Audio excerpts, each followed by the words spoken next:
The first thing Ethan Parker noticed was the noise. Not the jazz trio playing beneath the crystal chandeliers, not the soft clink of champagne glasses, not even the practiced laughter drifting through the ballroom of Boston's Hawthorne Hotel.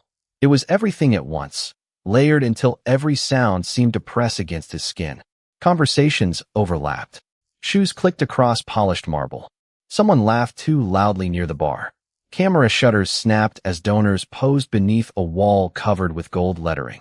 Ethan stood near the edge of the ballroom with one hand wrapped around a glass of sparkling water he had barely touched and wondered, for perhaps the 20th time that evening, why he had agreed to come.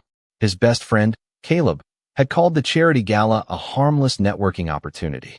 2 hours, he had promised. Free food, expensive suits, maybe one useful business card, and then they could disappear before anyone noticed. Caleb had neglected to mention that half the room would be filled with some of the most influential alphas in Boston. Ethan was 24, an omega who had spent most of his adult life learning how to keep his instincts quiet, his expression neutral, and his personal space firmly his own. Usually he was good at it. Tonight, he was losing ground. The ballroom was too warm despite the January cold beyond the tall windows. Perfume mixed with cologne, champagne, flowers, and the complicated undercurrent of alpha scents that became harder to ignore as the crowd grew. Ethan loosened his tie by half an inch. It did nothing. "You okay?" Caleb asked beside him. "Fine." Ethan hated how automatic the answer sounded. Caleb studied him for another second. "We can leave. You spent 3 weeks trying to get these invitations, and I'll survive wasting them." Ethan almost smiled. "Almost. Give me 10 minutes." Caleb hesitated, then nodded. 10. Ethan watched him disappear toward a group of architects near the stage. He counted backward from 20 and focused on ordinary things. The cold glass against his palm, the navy sleeve of his suit, the chandelier reflected in the window, snow drifting between the buildings outside. He could manage 10 minutes. He had managed worse. Then another wave of guests entered, bringing cold air and fresh conversation into the room, and Ethan's concentration fractured. His heartbeat accelerated. The ballroom suddenly seemed smaller. He needed air. He placed his untouched drink on a passing tray and headed toward the hallway, keeping his pace measured even though every instinct told him to hurry. Almost there. 20 feet. 15. 10. Then someone stepped into his path. "Ethan." He stopped. Daniel Mercer stood before him, an alpha Ethan vaguely recognized from an industry mixer several months earlier. Daniel smiled with the easy confidence of someone accustomed to being welcomed everywhere. "I thought that was you." "Hey, Daniel." Ethan glanced toward the hallway. "Sorry, I was just heading outside." 1 minute. Daniel moved closer so another guest could pass behind him. It was probably nothing. A perfectly normal adjustment in a crowded ballroom. Ethan's body disagreed. The combination of Daniel's cologne, the surrounding scents, and the heat in the room crashed together. His pulse jumped. "Actually, I really need some air." Daniel's smile faded into concern. "Are you feeling okay?" "I'm fine." Ethan stepped sideways. Daniel instinctively reached toward his elbow. "Don't." The word came out sharper than Ethan intended.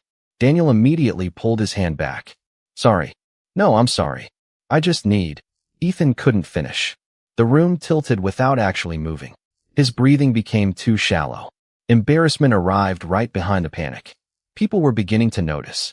That made everything worse. Ethan turned and walked quickly into the hallway. The music softened behind him, but his heartbeat didn't. He passed a row of framed black and white photographs, then an alcove containing an upholstered bench. He made it there before his knees threatened to give out. Ethan gripped the edge of the bench and stared at the patterned carpet. Breathe in, breathe out. He knew how to do this. He had done it before, but his body seemed to have forgotten. Footsteps approached. Ethan stiffened. "I'm okay," he said without looking up. The footsteps stopped several feet away. No answer. Ethan raised his head. The man standing in the hallway was someone he had never seen before, and for one strange second, everything else disappeared. He was tall, probably a little over 6 feet, wearing a charcoal suit without anything flashy enough to explain why Ethan couldn't look away. Dark brown hair, neatly cut, calm gray-blue eyes. A face that might have seemed severe if not for the quiet concern in his expression. He looked about 30. An alpha. Ethan knew that immediately, But the realization didn't make his panic worse. Somehow, impossibly, it did the opposite. Beneath the fading perfume and champagne drifting from the ballroom, Ethan caught a scent like cedar after cold rain, clean and steady with the faintest trace of wood smoke. His lungs finally managed one deeper breath. The stranger noticed. Something changed in his eyes. He took one careful step forward. Ethan's fear returned just as quickly. "Don't touch me." The man stopped. Completely. He didn't look offended. He didn't tell Ethan to calm down. He didn't take another step.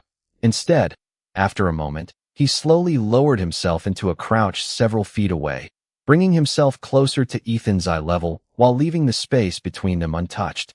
"Okay," he said. His voice was low and remarkably calm. "I won't." Ethan swallowed. His fingers were trembling against the bench. "I'm fine. You don't have to convince me. I just need a minute." "Then take a minute."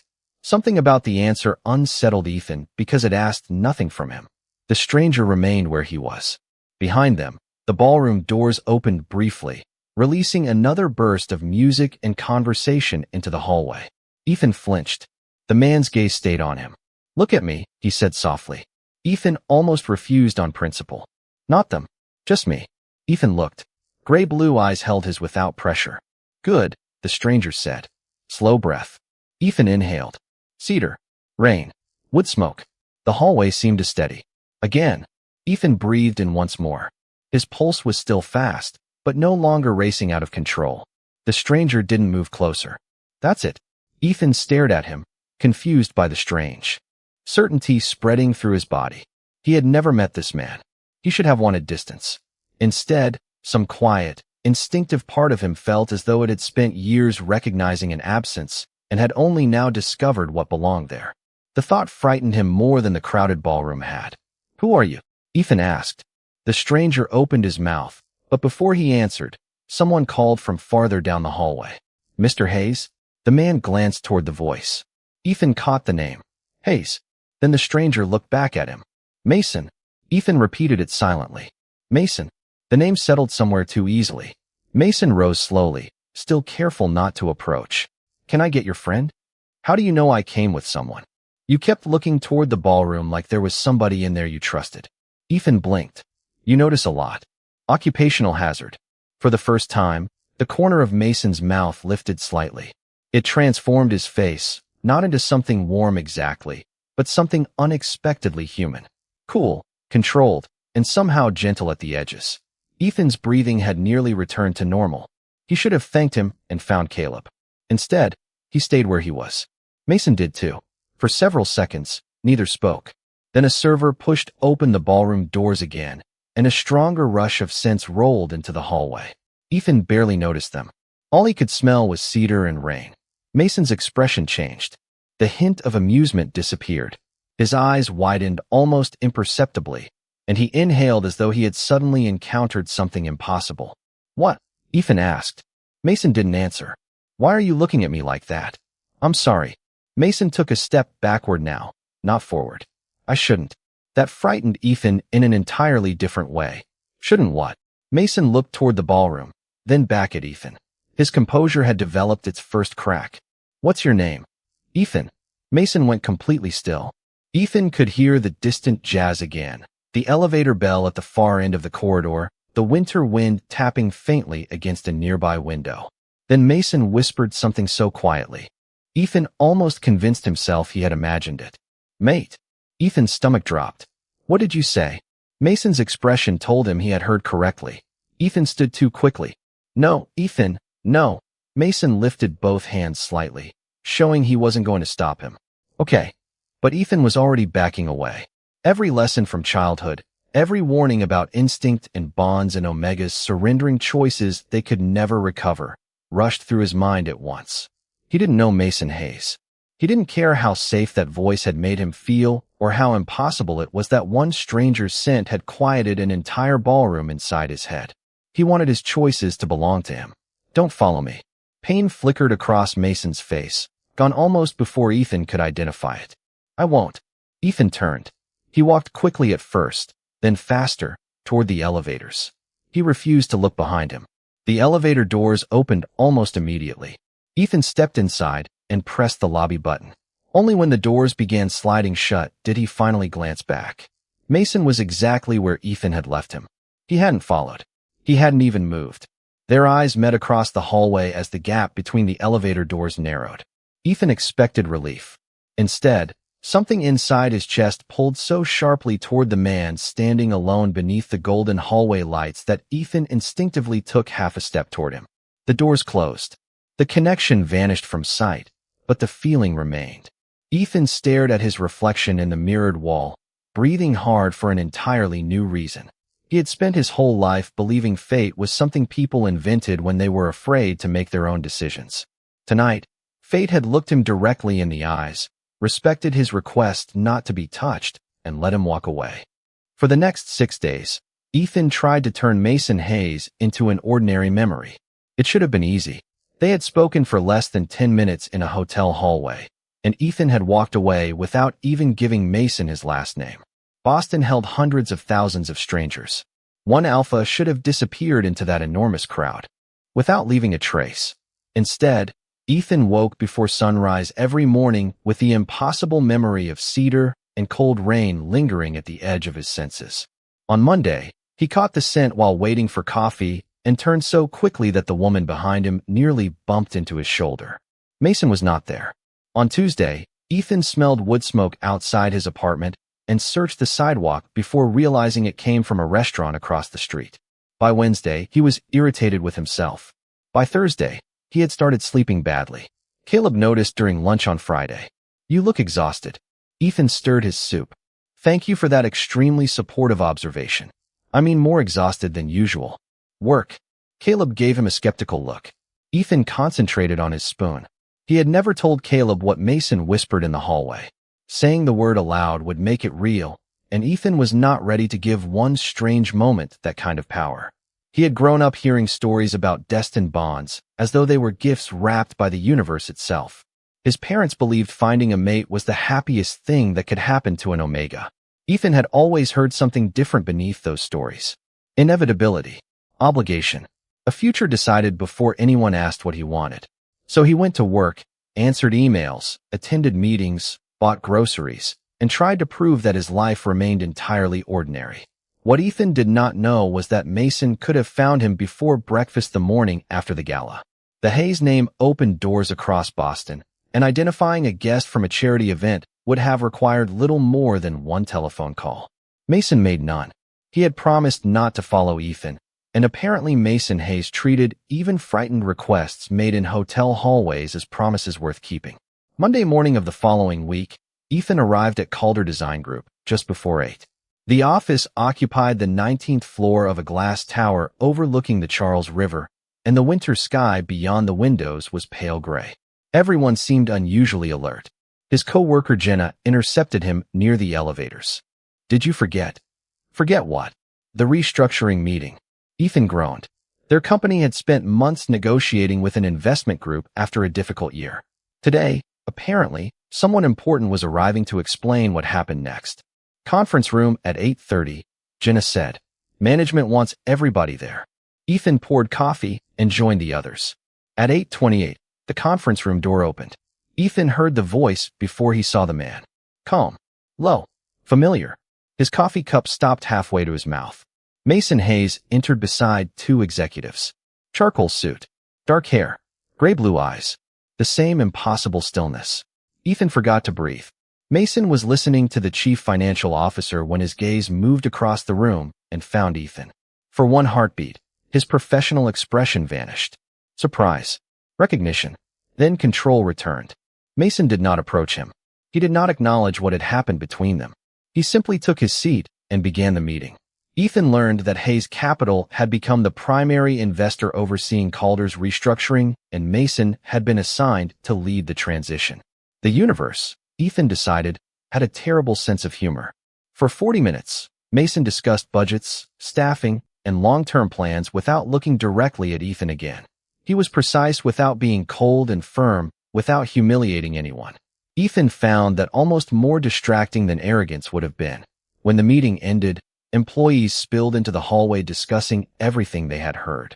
Ethan escaped toward the elevators. The doors opened. Empty. Perfect. He stepped inside and pressed 18, where his team worked. Just before the doors closed, a hand appeared between them. Ethan's stomach tightened. The doors reopened. Mason stood outside. Neither man moved for a second. "I can wait for the next one," Mason said. That surprised Ethan. He looked at the empty space beside him, then back at Mason. "It is an elevator, not a marriage proposal." A faint smile touched Mason's mouth. "Good to know." Ethan exhaled. "Get in." Mason entered and stood on the opposite side, leaving several feet. Between them, the doors closed. Immediately, that quiet cedar scent surrounded Ethan again, and every restless instinct he had spent a week trying to silence became perfectly still. Mason noticed the change in his breathing, but said nothing. "Did you know I worked here?" Ethan asked. "No, you expect me to believe that."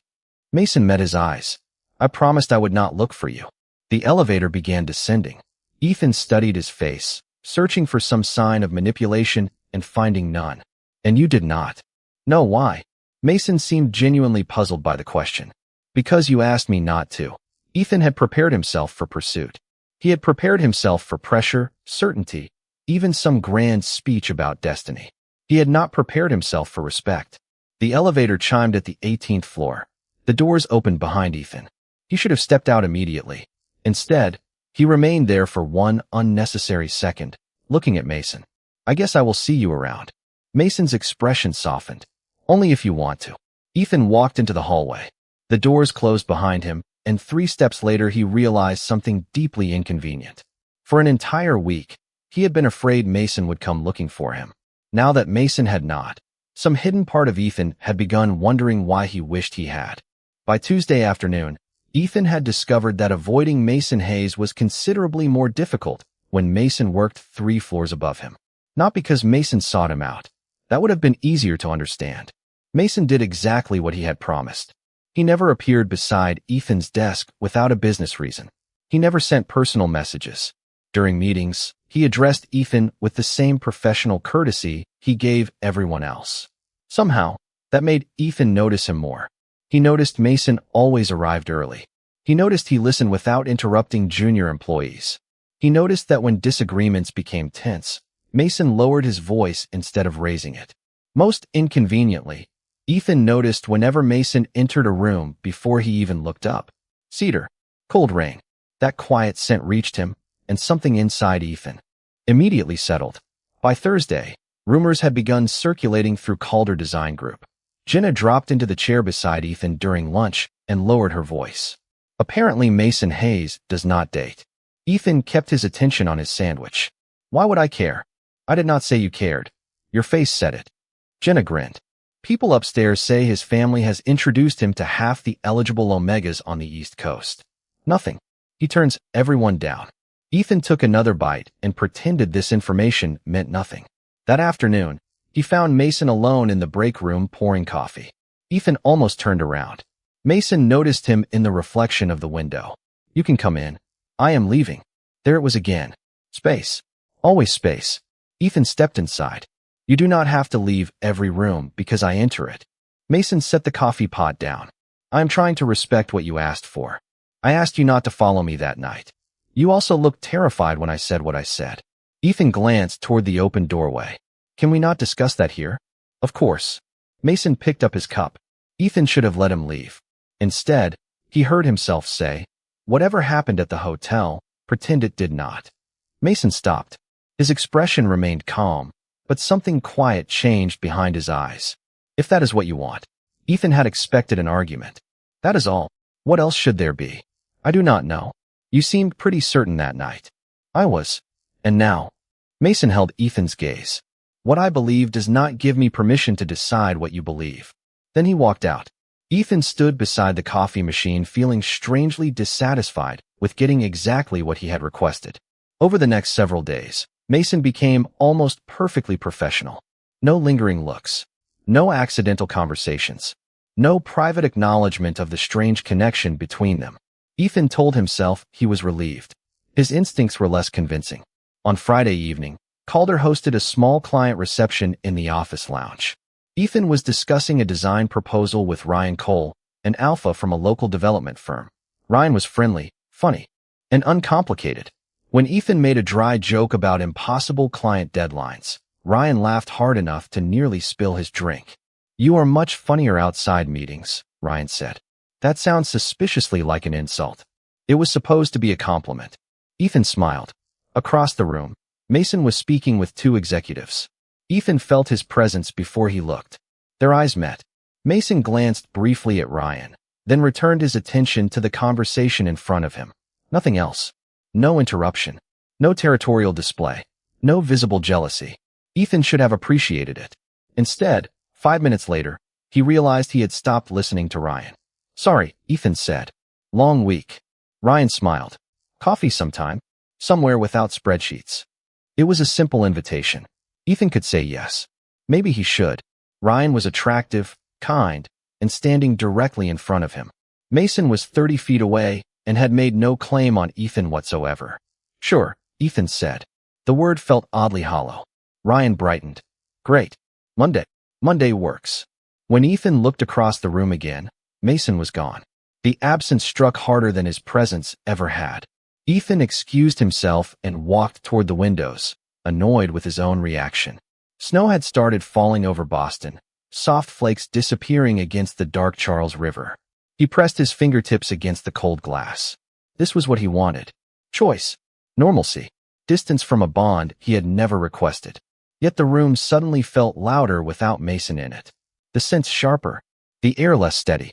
Ethan closed his eyes and understood, with growing frustration, that Mason was not the one pursuing him. Mason had done exactly what Ethan demanded. He had stepped back. The problem was that some part of Ethan had already begun stepping forward. Monday arrived beneath a sky the color of wet concrete, with a winter storm warning spreading across Boston before Ethan reached the office. By 4 in the afternoon, snow was sweeping sideways past the 19th floor windows, and the Charles River had nearly vanished behind a curtain of white. Most employees began leaving early. Ethan stayed. Presentation needed revisions before morning, and concentrating on work was easier than thinking about the coffee he had agreed to have with Ryan Cole. Ryan had texted earlier to suggest postponing because of the weather, and Ethan had accepted almost too quickly. At 6:15, Ethan finally closed his laptop. The office had become unnaturally quiet. He pulled on his coat, entered the elevator, and pressed the lobby button. Just before the doors closed, a familiar voice called, "Hold it, please." Ethan pressed the button. Mason stepped inside carrying a leather briefcase. Snow dotted the shoulders of his dark coat, where it had begun melting into tiny beads of water.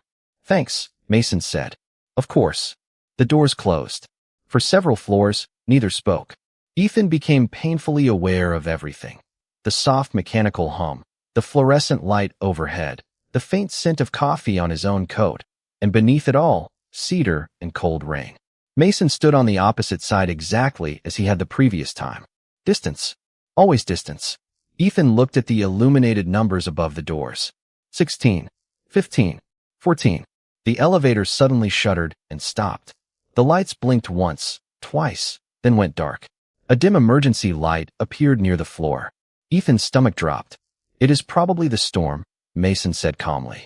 Ethan pressed the lobby button. Nothing happened. Mason used the emergency call panel, and after several seconds a voice answered, explaining that a temporary power failure had affected part of the building. Maintenance was already responding. They were safe. It might take 20 minutes. Maybe longer. "Great," Ethan whispered. The elevator was not especially small, but darkness changed its dimensions. The walls seemed closer. The air warmer. Ethan loosened his scarf. "Ethan, I am fine. You said that at the hotel too." "I was fine eventually." His attempt at humor failed when his breathing became shallow. Mason immediately moved farther away and sat on the floor with his back against the wall. Ethan stared at him. "What are you doing?" "Making myself less intimidating." Despite everything, Ethan almost laughed. "You think sitting down makes you less alpha?" "I was hoping." Ethan slid down the opposite wall until he was sitting too, nearly 6 feet separating them. The emergency light cast soft shadows across Mason's face. "Do you hate elevators?" Mason asked. "No. I hate feeling trapped." "That makes sense. You do not have to agree with everything I say." "I do not." "You usually do. You usually say reasonable things." This time Ethan did laugh, quietly. The sound surprised him. His breathing slowed. "Talk to me," Mason said. "About what?" "Anything that is not this elevator." Ethan considered. "I almost studied illustration." "Almost. My parents thought business was safer." "Did you like drawing?" "I loved it." Past tense. Ethan looked down at his hands.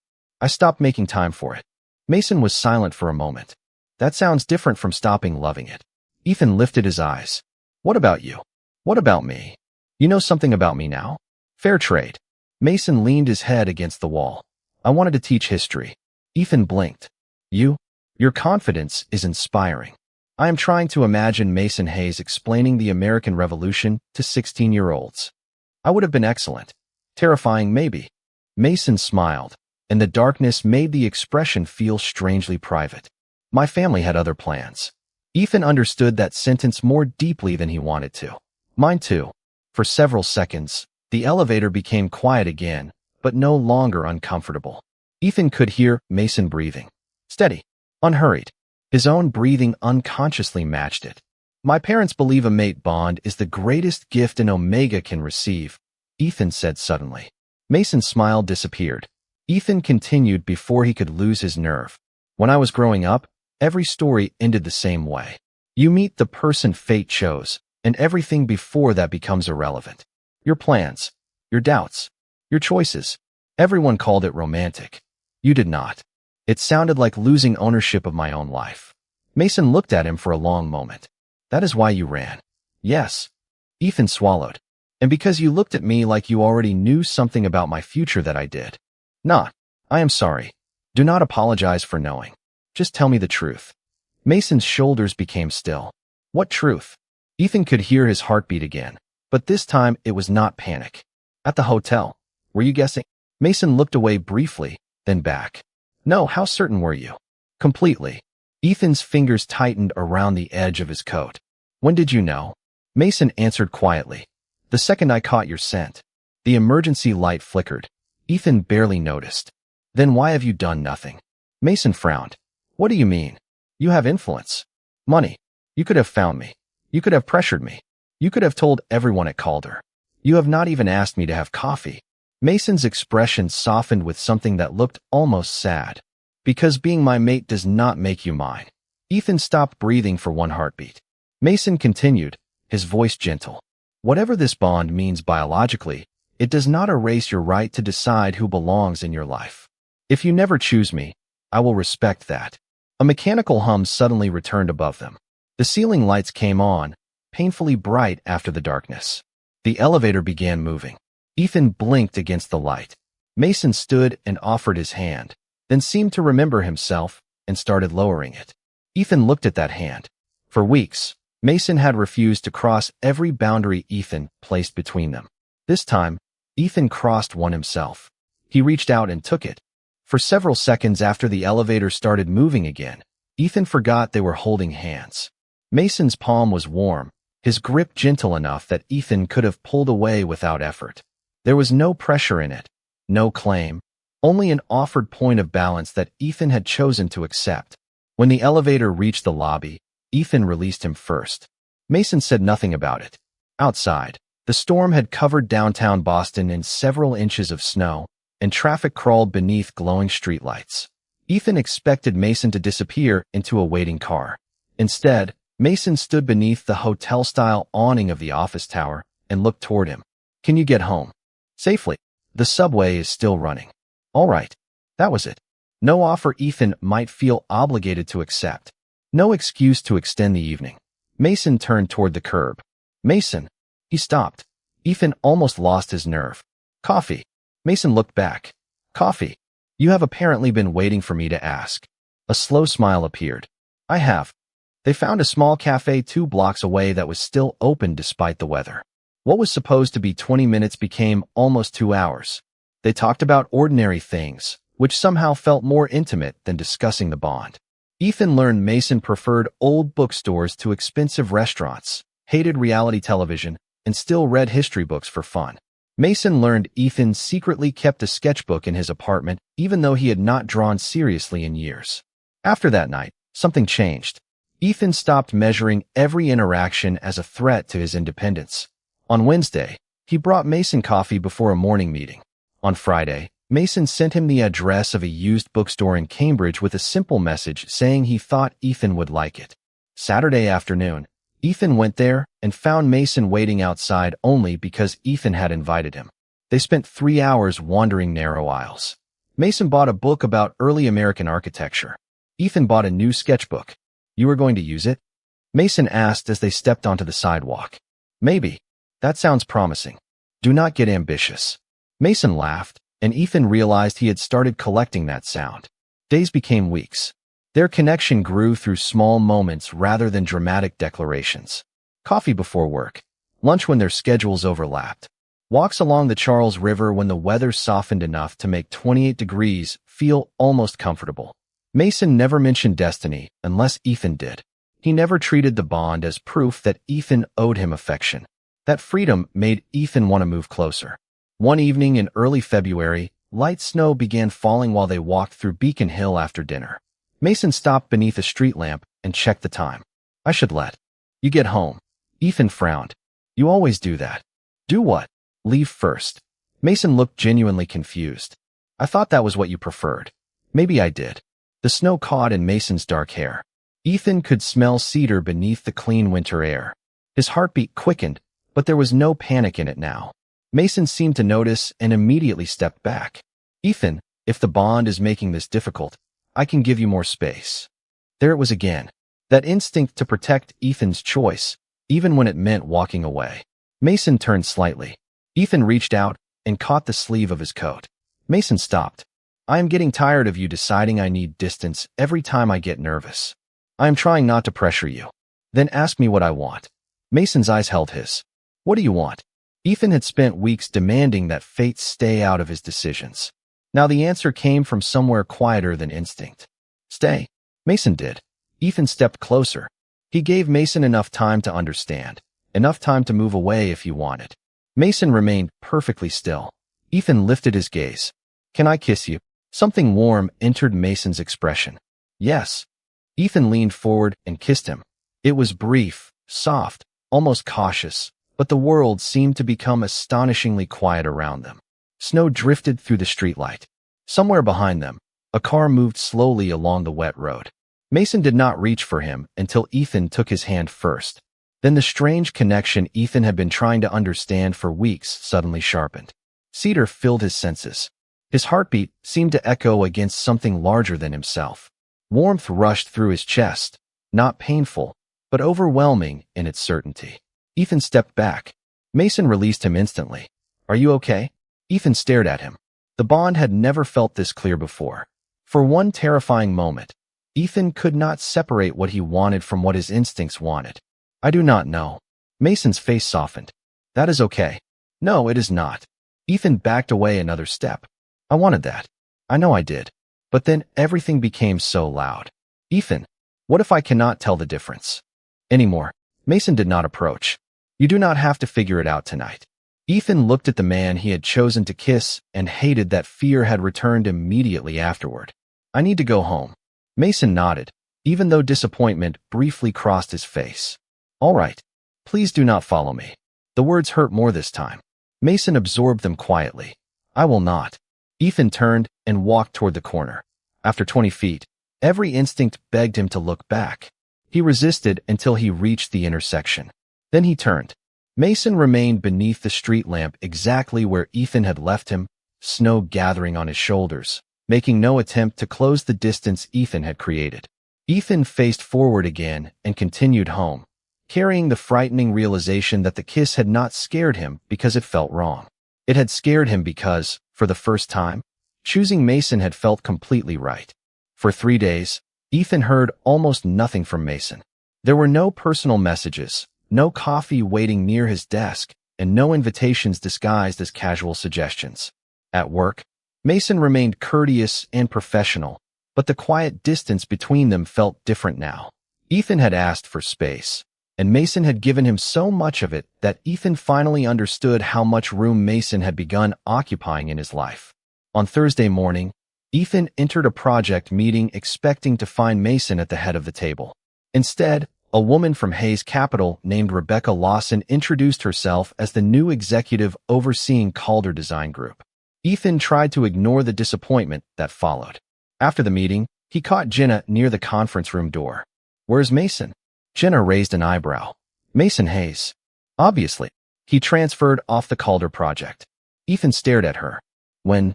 "Tuesday, I think." Rebecca said it was his request. The timing landed like a stone in Ethan's stomach. Tuesday, the first business day after their kiss. Ethan spent the rest of the morning telling himself it meant nothing. Mason had responsibilities across dozens of investments. Executives changed assignments. Plans shifted. But by lunchtime, uncertainty had become something sharper. He remembered Mason beneath the street lamp, snow gathering on his shoulders while Ethan walked away. Maybe Mason regretted the kiss.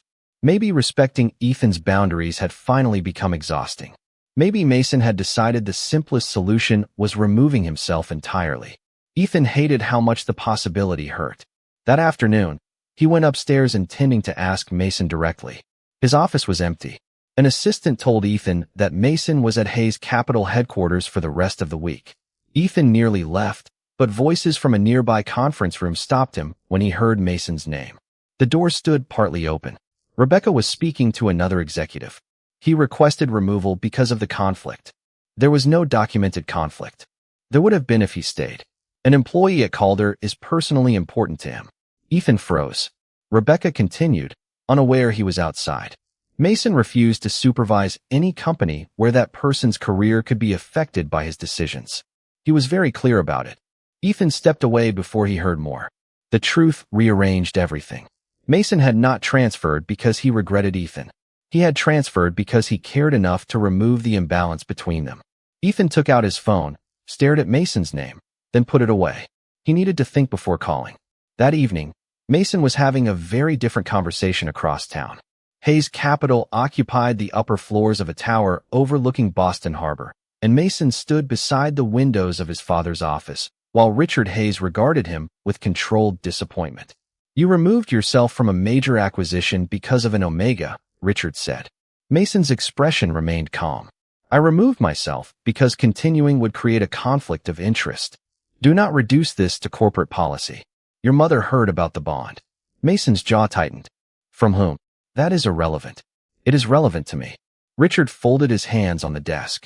"If he is truly your mate, the family should meet him." "No, Mason. Ethan is not a business arrangement." Richard's expression hardened. "You are 30 years old. You are expected to lead this company eventually. A confirmed mate would affect the family, the board, and your public responsibilities. It affects Ethan first. Then formalize it." Mason looked at his father for a long moment. "He has not chosen that. The bond already has." "No. Biology has recognized something. Ethan still gets to choose what it means." Richard stood. "And if he never chooses you?" Mason's answer came without hesitation. "Then he never chooses me." Silence filled the office. Richard walked toward the window. "You are prepared to jeopardize your future over this principle. If my future requires taking away someone else's freedom, it is not a future I want." Richard turned back. "The board will not admire that sentiment. Then the board can be disappointed." What Mason did not know was that Ethan had arrived downstairs 10 minutes earlier. He had finally decided that uncertainty was worse than conversation and had come to ask why Mason transferred.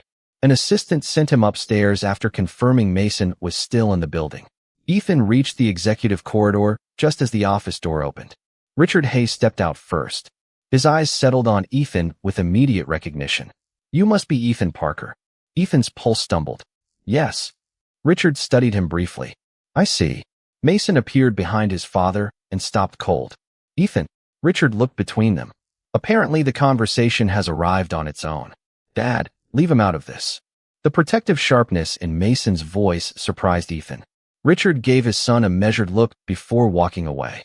Mason waited until he disappeared around the corner. "I am sorry." Ethan shook his head. "Why did you transfer off Calder?" Mason hesitated. "You heard enough. I did not want you wondering whether your job depended on what happened between us." Ethan's throat tightened. "You could have told me. You asked for space." Space is not the same as disappearing. Mason absorbed that quietly. "You are right." Ethan stepped closer. "Is there something else happening?" For the first time since they met, Mason looked away before answering. Nothing. You need to carry. Ethan recognized the phrase for what it was, another boundary, except this time Mason had built it around himself. You keep protecting my choices, Ethan said. But you never let me choose whether I want to help you. Mason looked back at him. The polished office corridor seemed suddenly too quiet. Ethan understood then that Mason's restraint had never meant indifference. It had cost him something every single time. Ethan reached into his coat pocket, closed his fingers around his phone, and made a decision. Have dinner with me tomorrow. Mason blinked. Are you sure? Ethan almost smiled. You really need a new question. Something warm returned to Mason's eyes. All right. Ethan nodded and headed toward the elevator. He still did not know about the warning from Richard, the pressure from the Hayes family, or how much Mason was risking by refusing to treat their bond like an obligation. But for the first time, Ethan understood that Mason was not standing at a safe distance because he wanted less. He was standing there because he wanted Ethan to be free enough to decide whether to cross it. The dinner Ethan had suggested never happened. At 4:30 the next afternoon, Mason sent a message asking whether they could postpone until the weekend. Family matter. I am sorry. Ethan stared at the words longer than he wanted to admit before answering that it was fine.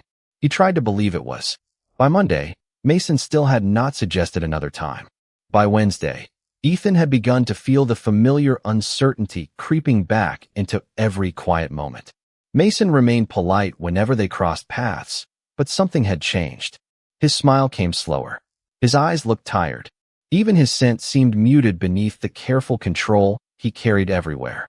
Ethan finally understood that whatever pressure surrounded Mason had not disappeared after their conversation at Hayes Capital. On Thursday evening, Ethan stayed late finishing a presentation.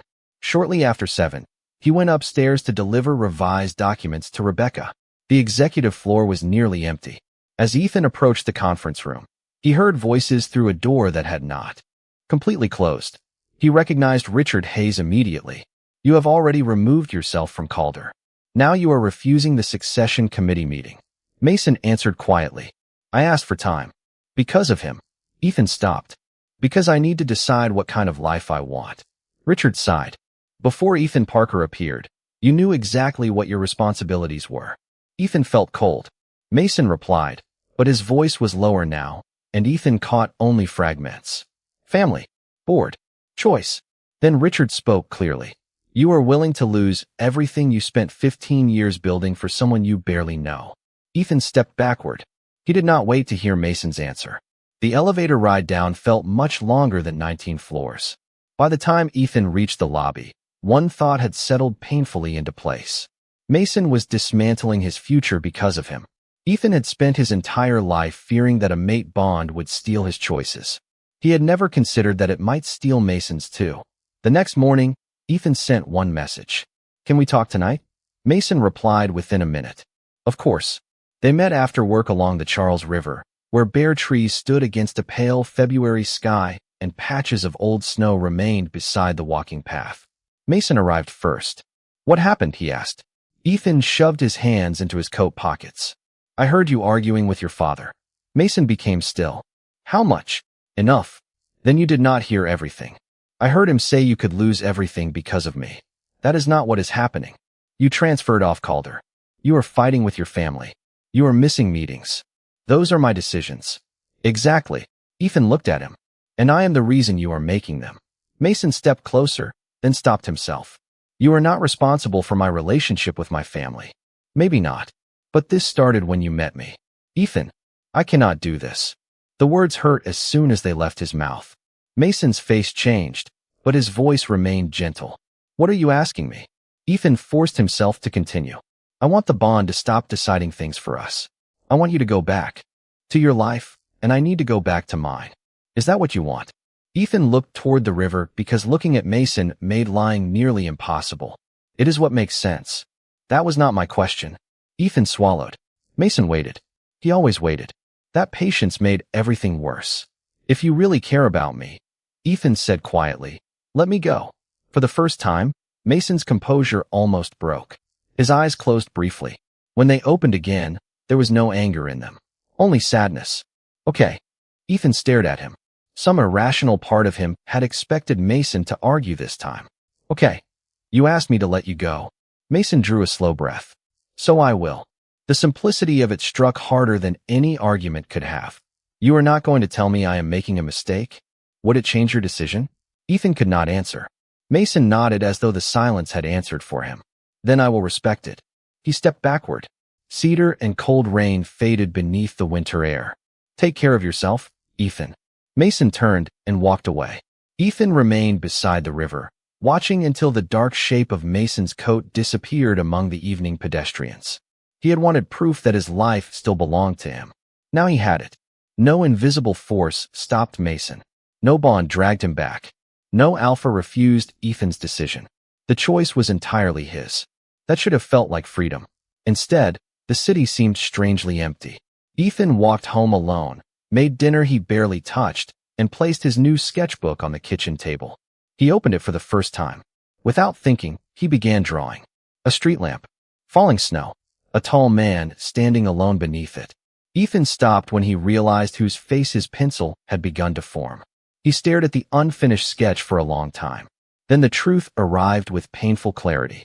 The bond had not forced him to miss Mason. Fate had not put the pencil in his hand. Mason was gone because Ethan had chosen to send him away, and the person Ethan wanted back was not an alpha his instincts had selected.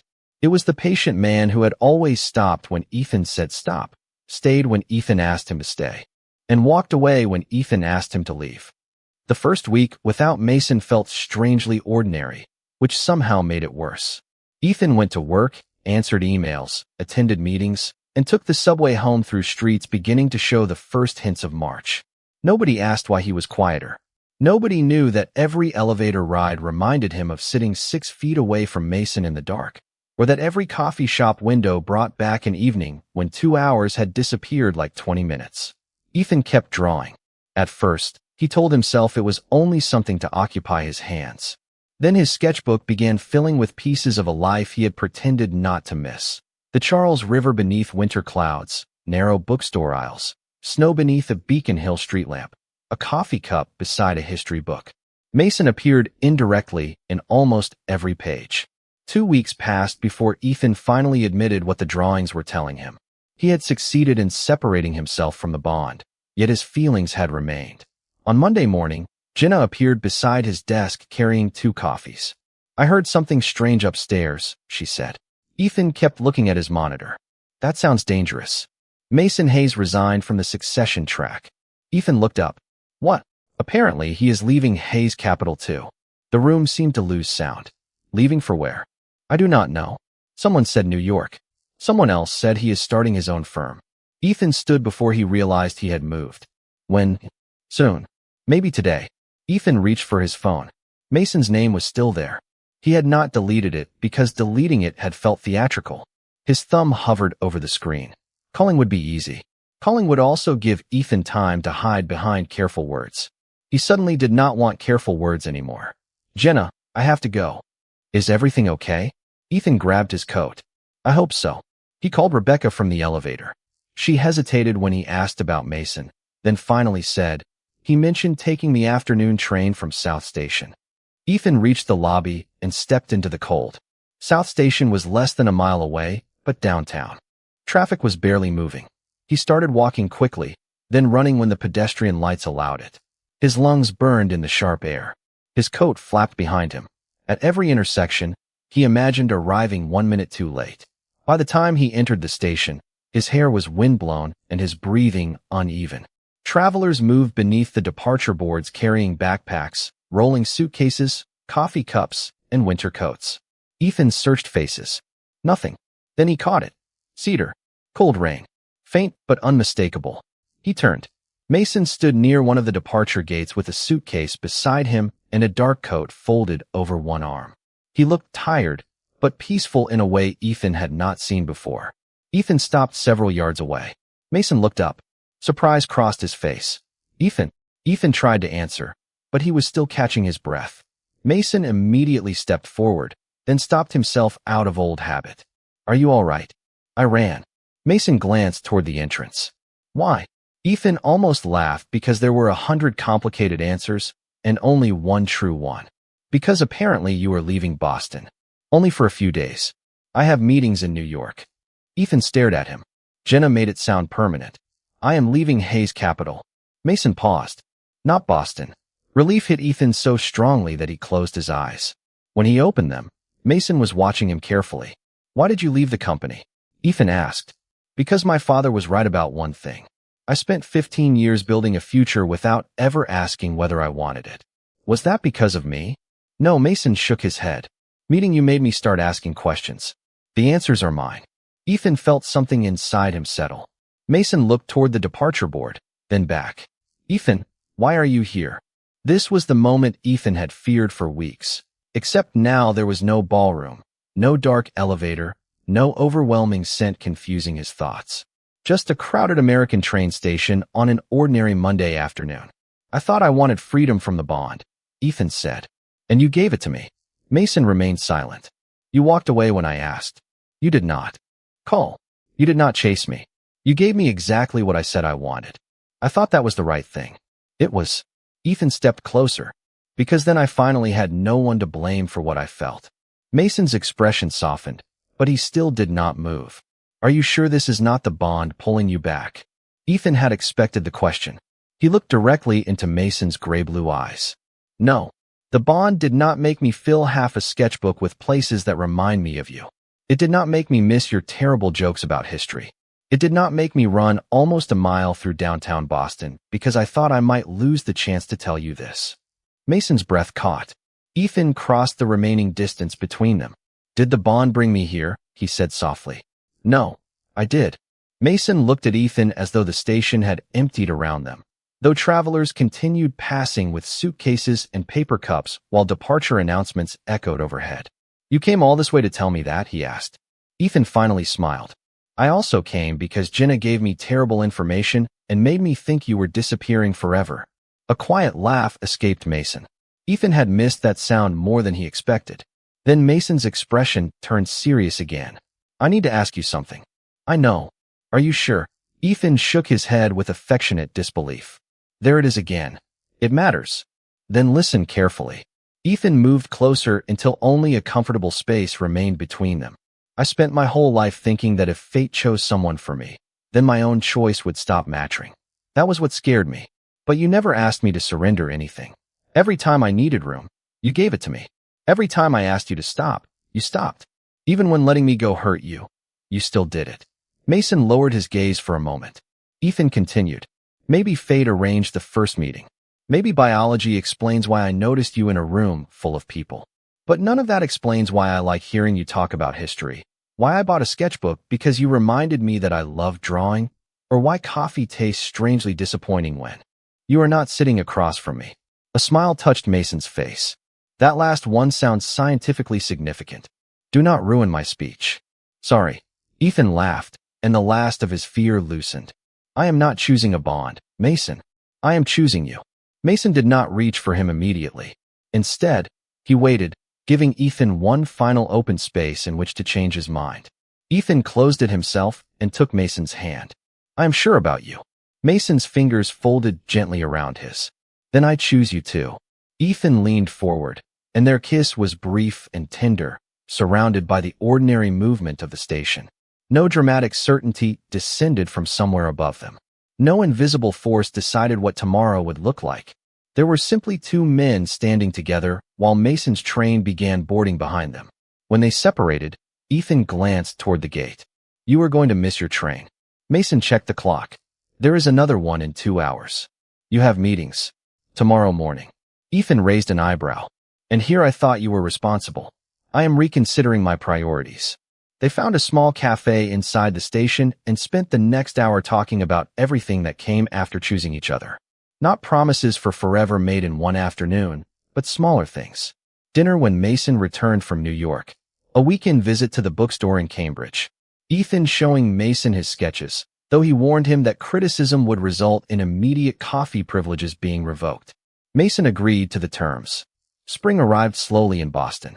Mason left Hayes Capital and began building a consulting firm focused on smaller companies. Work that gave him something he had never possessed inside his family business. Ownership of his own time. Ethan remained at Calder, but he started drawing every evening. In April, One of his illustrations was accepted into a local community art show. Mason arrived 20 minutes early and stood in front of Ethan's work with such obvious pride that Ethan had to pull him away before he embarrassed them both. Richard Hayes did not transform overnight, but eventually he agreed to meet Ethan without discussing succession, family expectations, or bonds.